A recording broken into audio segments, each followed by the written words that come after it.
Hi, my name is Benjamin Anderson, and today I will be interviewing the Supervisor of Security at Newport News Public Schools, Jeffrey Nelson. Mr. Nelson, thanks for coming in to our show of Focus. How are you doing today? Thanks, doing well. Thanks for having me. So here's the first question I have for you. Are all the visitors required to sign in the main office upon their arrival on school property? Yes, sir. We require all visitors that come to Newport News Public Schools property to sign in through the main office, and that is just so that we'll have an account of their visit, the location that they're going to, or what their business is there, and then we require them to sign out once they finish their business with the schools. Okay. So is there someone who knows or owns school safety as a major part of their job, or who is the go-to person when something happens or when a policy or question arises? Typically, when there's involved school safety, they will contact me via email or by calling the office. Typically, we'll address whatever issues or concerns that they have, Okay. and if need be, we'll meet with the building principals as well to discuss whatever the concerns are. Okay. So what are the measures taken to ensure Newport News Public Schools safety? Well, we have a couple of programs. We do what we call crime prevention through environmental design, which basically lets us be able to look at things from the perpetrator's perspective on them trying to get into the schools and do things. So we look from the inside out, as well as go around throughout the perimeter of the building to look at the views of what they're seeing on trying to get inside. So it helps us to be prepared and put in strategies and plans to protect the students. We do school safety surveys where the students also have an opportunity to participate in surveys to where they can voice their opinions on how they feel school safety is from their perspective. Okay, okay. So are the right resources available, both human and physical, to cope with the safety challenges? Yes, sir. We have school counselors in the event that we have a crisis that will respond to the different schools for various reasons. Mm-hmm.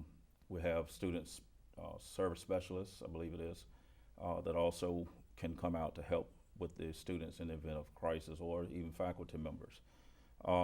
As far as physical things, we do provide the schools with supply boxes, is what we call them, that has all the emergency things that they need. Have the student roster of all the students in their buildings, parent contact information, has first aid kits and things like that in there. So when they have to evacuate the building, should that occur, they will have all the necessary information for accountability purposes for the students as well as for the faculty.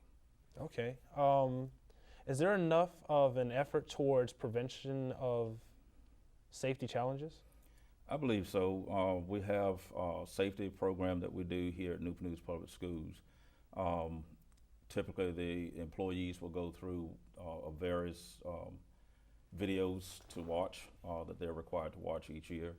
And we try to incorporate the students in that process as well, to where we have, sometimes we have different contests in the building for school safety, slip, trips, and falls and things along that line, to just make everyone safety conscious of what they need to do to keep their building safe. And we'll be right back after these messages.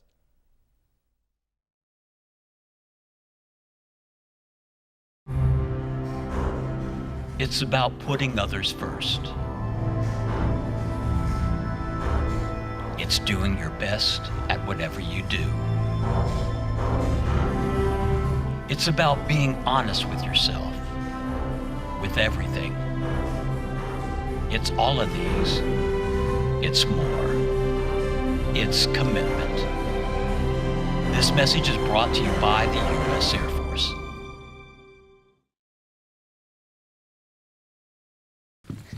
Can I go to the sleepover? Lucy, I want you to promise me something. If there's any drinking, I want you to say, "No thanks, not my thing." Mom. I promise you, your real friends won't care. Deal? I promise, Mom. They really do hear you. Did you pack your toothbrush? For tips on how to start the talk, visit underagedrinking.samhsa.gov. A public service message from the Substance Abuse and Mental Health Services Administration.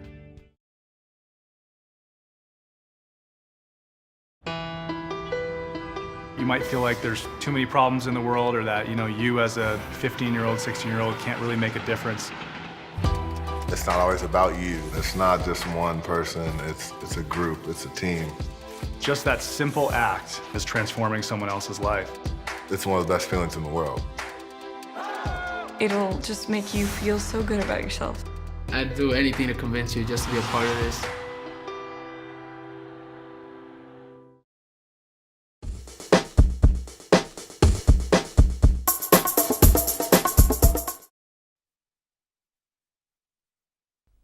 Welcome back. And now I have another question for you, Mr. Nelson.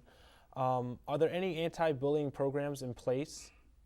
Yes, we do have anti-bullying campaigns that we run every year with the students, typically in October once school starts back open. And it's basically, some schools have assemblies, they have where the counselors go around and talk. They may have guest speakers to come in and talk to the students, as well as the faculty on what anti-bullying is. And basically it's just steps, one, alerting people that bullying does happen, what the signs are, what the indicators are, and what services are available for the bully as well as the person being bullied. Okay. Are there any gang initiatives in place to address gangs in schools?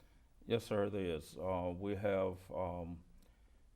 gang specialist units in the school system with the security officers.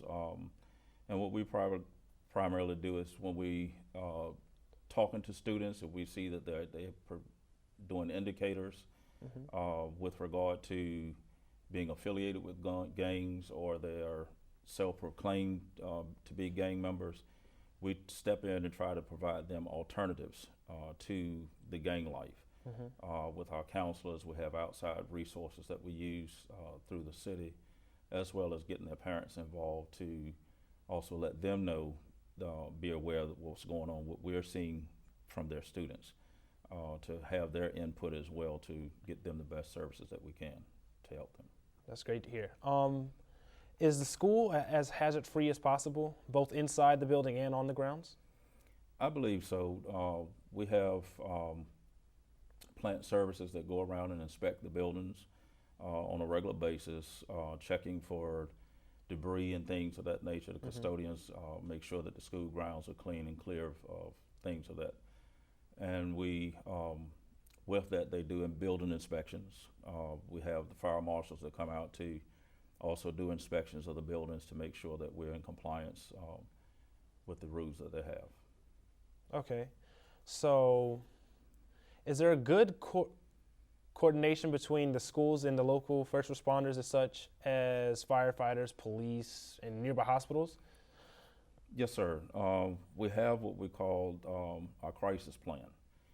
We have one for the school division as a whole, and each school has their own crisis plan that address the issues and needs that they have for that school.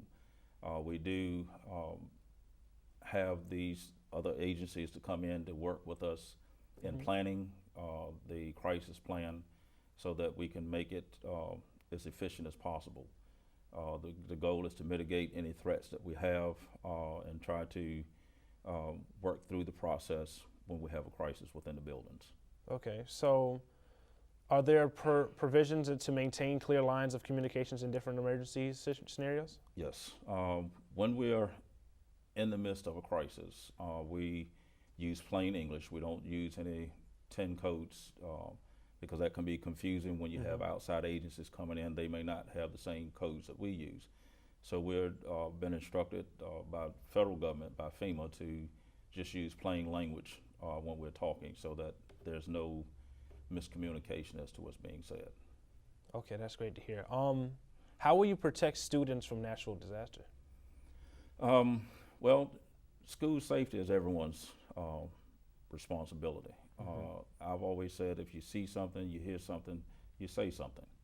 And with that being said, that just helps us all to be accountable for making sure that our buildings are safe from incidents are happening.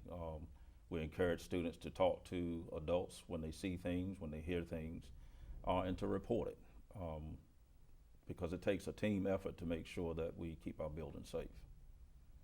Well, that's all we have for today. Thank you for tuning in, and tune in next time for another episode of Focus.